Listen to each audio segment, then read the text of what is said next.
Assalamualaikum warahmatullahi wabarakatuh. Perkenalkan, nama saya Revaldi Dwi Desyanto dari kelas 11 RPL 1 SMKN 11 Bandung. Pada kesempatan kali ini, saya ingin sedikit menjelaskan tentang apa itu Perang Padri. Perang Padri adalah salah satu konflik besar di Indonesia yang terjadi di tanah Minangkabau, Sumatera Barat antara tahun 1821 hingga 1837. Konflik ini bukan hanya tentang perlawanan kaum pribumi terhadap penjajahan Belanda, tetapi juga tentang benturan ideologi antara dua kelompok utama di Minangkabau. Kaum Padri yang berusaha melakukan pemurnian ajaran Islam dan kaum adat yang mempertahankan tradisi lokal. Perang ini mengubah sejarah dan bentuk identitas masyarakat Minangkabau hingga hari ini.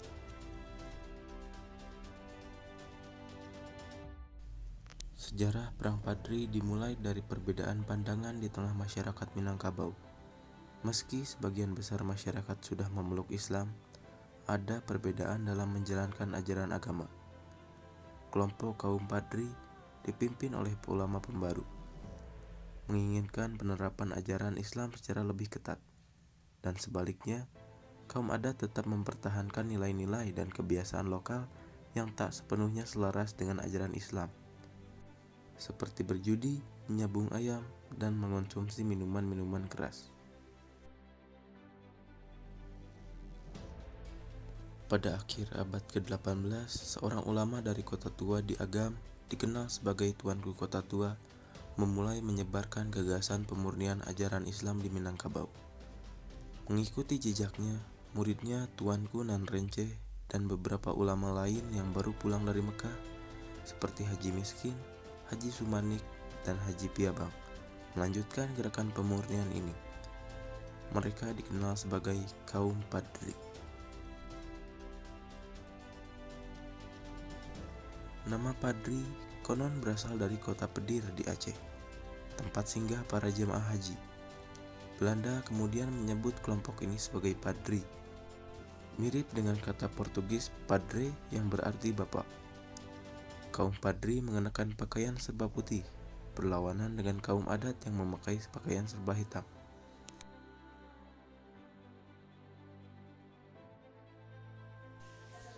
Pertentangan antara kaum Padri dan kaum adat makin memanas hingga menimbulkan bentrokan. Melihat peluang, Belanda mencoba masuk dan memanfaatkan konflik ini.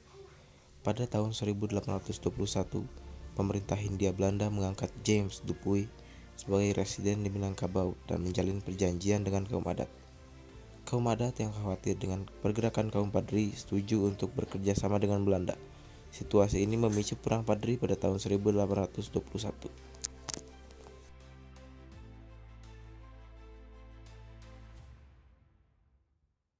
Perang Padri ini dapat dibagi menjadi 3 fase.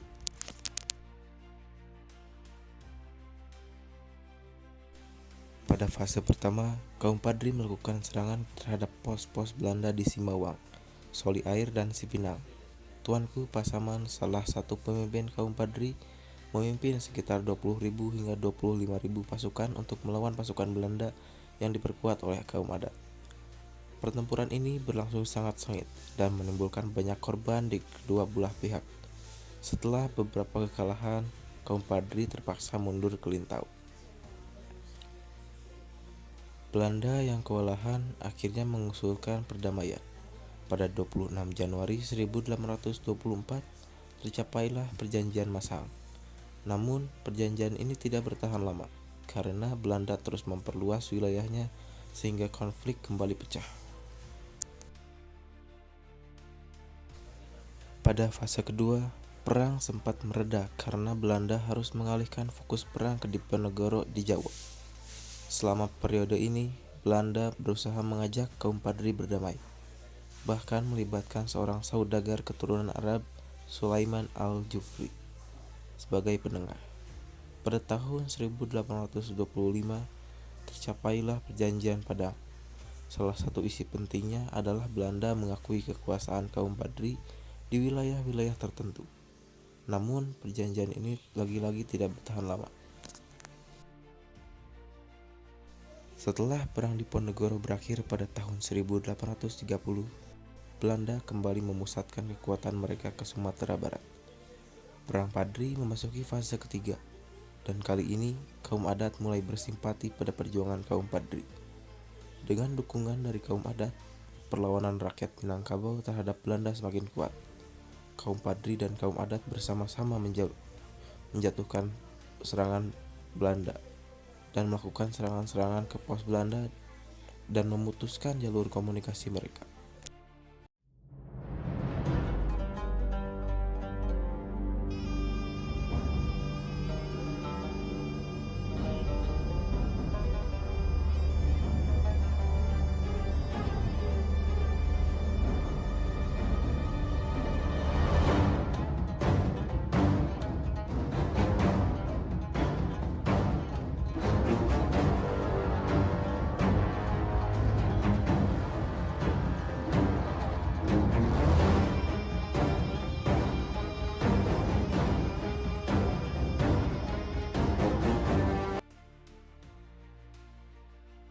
Belanda kemudian memusatkan serangan ke benteng-benteng pertahanan kaum Padri, termasuk benteng Marapalang, yang pada akhirnya jatuh ke tangan Belanda pada tahun 1831.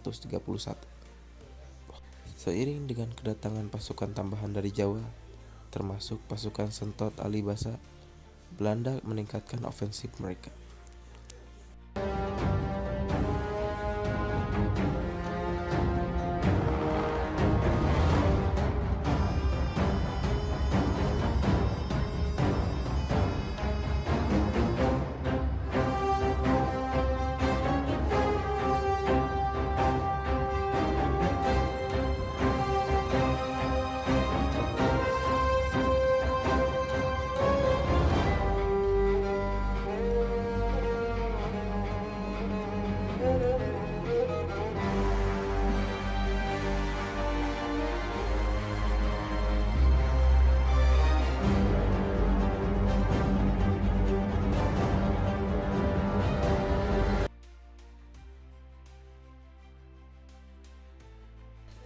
Benteng Bonjol menjadi pertahanan terakhir kaum Padri di bawah komando Tuanku Imam Bonjol. Benteng ini dikepung dari segala arah oleh pasukan Belanda yang dipimpin oleh Residen Emmanuel Francis pada 16 Juni 1835. Benteng ini dihujani meriam, dan pada akhirnya pada Agustus 1837, Benteng Bonjol berhasil dikuasai sepenuhnya oleh Belanda. Setelah jatuhnya Benteng Bonjol, Tuanku Imam Bonjol melarikan diri. Namun, Belanda memanggilnya untuk berunding. Tentu, ini hanyalah tipu daya, karena begitu Imam Bonjol datang, ia langsung ditangkap dan diasingkan ke Batavia, lalu ke Cianjur, Ambon, dan akhirnya ke Manado, di mana ia wafat pada 6 November 1864.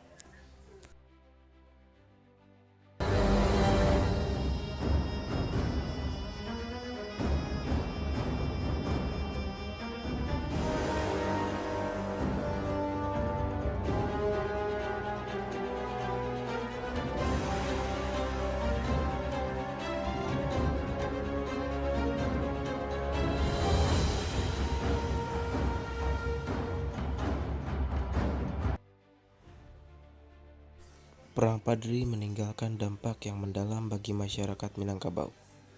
Selain menjadi bagian dari perlawanan terhadap kolonialisme, perang ini juga mempererat hubungan antara kaum adat dan kaum Padri, yang kemudian menyepakati filosofi adat Basandi Syarak, Syarak Basandi Kitabubuh, atau adat berdasarkan syariat, syariat berdasarkan Al-Quran. Perang Padri menjadi bagian penting dari sejarah perjuangan bangsa Indonesia. Kisah ini mengingatkan kita bahwa perjuangan melawan kolonialisme bukan hanya perang senjata, tetapi juga pertarungan nilai dan identitas. Semangat juang dan keteguhan kaum Padri dan Tuanku Imam Bonjol tetap hidup dalam ingatan bangsa hingga kini.